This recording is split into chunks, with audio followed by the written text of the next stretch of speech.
Well, good morning, friends. Despondency hurts, and while the desire to escape from its pain is understandable, crying out to God is the distinctly Christian response. You see, alcohol tries to muzzle our sorrow, but God in His kindness gives us instead the language of biblical lament. He in fact invites us to speak honestly to Him, to unburden our woes and our complaints, to give utterance to the heartache that we feel within.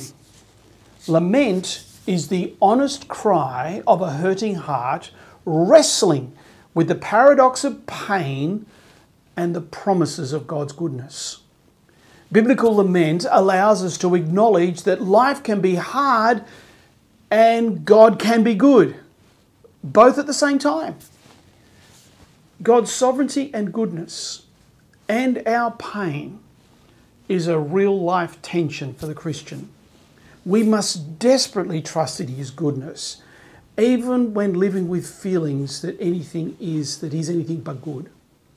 Christians can pour out their hearts and emotions to the very God Almighty, who hears our cries and in fact counts our tears. So personal is He. Psalm 56:8 says, "Record my misery, list my tears on your scroll. Are they not in your record?" Alcohol dependency has no life-giving answers for the troubled soul.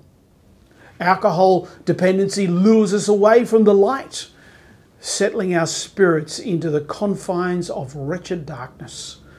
Instead of reaching for the next drink of alcohol, choose instead to surrender your sadness, your frustration, your worry to Christ. Believe, despite the low feelings, that He is walking us through and out of the miry bog, turning the darkness before us into paths of light.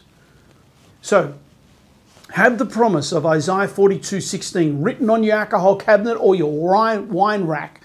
Put it up there in front of you each time you're tempted to reach for a bottle. It says, "I will lead the blind by ways they have not known. Along unfamiliar paths I will guide them.